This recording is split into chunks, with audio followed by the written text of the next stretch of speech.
JonBenet Ramsey. This is a case that has been under investigation now for nearly 27 years. Tragic death of the 6-year-old beauty queen, JonBenet Ramsey in Colorado. DNA evidence collected from her family's home has undergone testing now with advanced technology. Crucial step that could bring fresh leads in the cold case. It's baffled investigators for literally decades. This was a case that gained insane amounts of attention far before the world of social media ever existed in the 1990s. This was on the cover of everything. This was literally every episode of Dateline, Primetime Live. I'm trying to think of the news magazines that were on the air back then, 2020. There was a lot. There's other ones too. I used to watch 60 Minutes. 60 Minutes. Yeah, there was several. Well, was it Unsolved Mysteries? Yeah, that was another one. Yeah, I like that one too. But yeah, it's been a mystery, and there's been accusations that have flown around for years of, well, who could have done this? For a while, a lot of the accusations are flying towards the parents, specifically JonBenet's mother, who has since passed away. Some interesting allegations there, and I think one of the strongest pieces of evidence, quite honestly, is the handwriting, the note, the ransom note that was found when matched to her handwriting. Some experts say, yeah, it looks very much like hers. Other experts say, no, not at all. It really kind of depends on who you paid and who you're having do the handwriting analysis. Because if you're having your own people do the handwriting analysis and you want them to say no, unfortunately, sometimes that's the conclusion that you get. Surprise, surprise. When you're on the other side and you're trying to solve a crime and they're using true objective judgment, it certainly looks like her handwriting. What does it mean? I don't know. Nobody really knows. Anyway, in this case, law enforcement this time around, officials in Boulder, Colorado have received a detailed report outlining the DNA test results. Some materials had been previously examined while others underwent testing just 2 months ago. The report itself not available to the public, maintaining the confidentiality of the ongoing investigation. JonBenet Ramsey's father, John Ramsey, expressed his optimism about the latest developments in the case. In a recent interview with NewsNation, he spoke on the hope that this testing might reveal new persons of interest. He emphasized the need for the examination of materials in state-of-the-art laboratories equipped with technology not available to the federal government. John Ramsey's vision extends beyond advanced testing. He envisions using the technology to analyze DNA evidence against public genealogy databases. This approach has been instrumental in solving other cold cases, I guess offering some renewed hope. Law enforcement officials and the public have long awaited answers in this case. Police sources sharing their optimism, saying, time will tell if this is the evidence we need to solve this case. I hope we get answers. And more importantly, I hope her family finally gets answers. JonBenet Ramsey's body was discovered in the basement of her family's home December 26th of 1996. The circumstances surrounding her death, obviously extremely unsettling. Her family was initially excluded as suspects, and officials do not anticipate that the new testing will lead them to a relative. It is believed that an intruder broke into their residence, striking JonBenet in the back of the head and strangling her. An autopsy revealed a fractured skull with a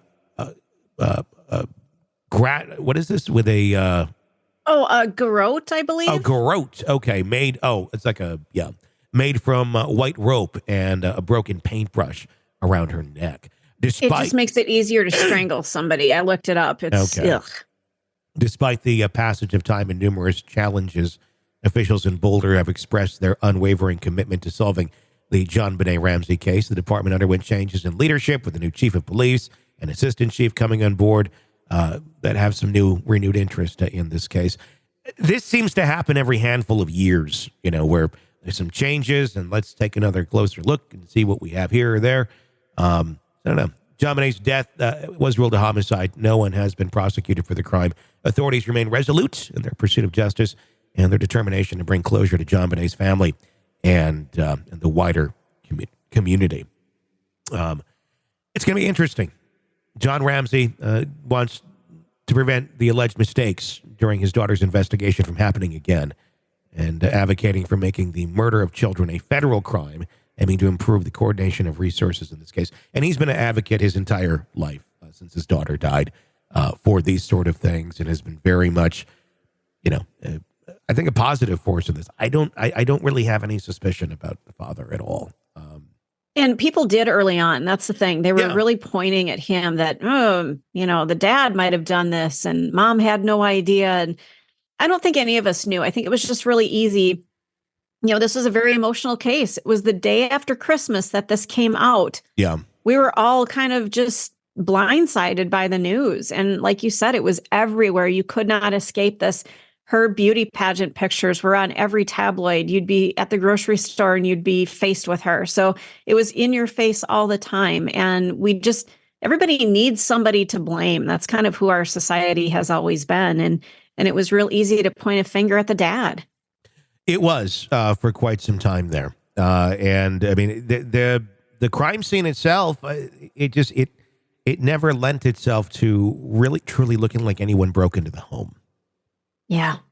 And that's the thing. So I'm curious to see what they do find all these years later with the evidence that's going to be out there that they're trying to test now against genetic genealogy databases. I will say this. I mean, no matter what happens here, even if there is some sort of evidence that does point to mom in this case, and rightfully so, you're never going to have the father or the son ever, accepting that, and rightfully so. You can't. I mean, mentally, that would be that's quite a hurdle to try and get your mind wrapped around. If in fact she did do those sort of this to her daughter, I don't know why one would do this, but no one ever does when it comes to these sort of cases. But just looking at some of the evidence that's out there, I think it certainly, bodes a little deeper look.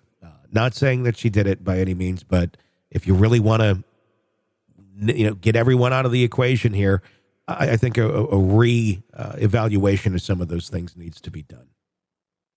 Well, and to exonerate her, even though she has passed, exactly. In order to clear her name, they need to really look into it, and they need to find out who did this. If they have any way of finding out, even if they can't locate the person, just to be able to identify, here is some foreign DNA that we found. It wasn't, anybody from the family. That would be helpful to at least clear their names. At the very least, yeah. That a closer look doesn't necessarily mean a conviction. I mean, she's dead. That's not going to happen. But it also doesn't mean you're going to find guilt. It means, yes, that can also mean exonerating someone.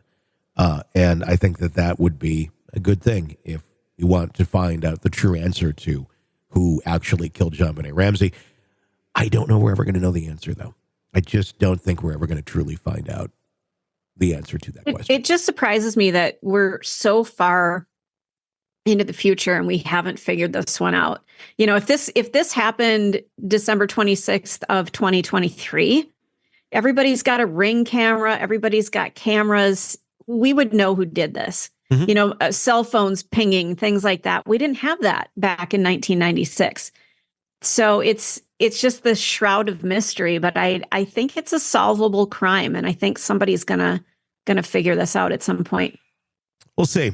I don't know. I honestly don't have a lot of faith in it, but I do applaud the new people that are coming into the department there for wanting to put their eyes on it and see maybe they'll see something others have not. Wish them the best. Sick of the ads? We are too. Start listening with no commercials now and get access to all of our episodes in advance of everyone else. Become a True Crime Today Premium Plus subscriber on Apple Podcasts. Search True Crime Today Premium Plus on Apple Podcasts or go to our podcast page and sign up now. True Crime Today Premium Plus. Sign up now.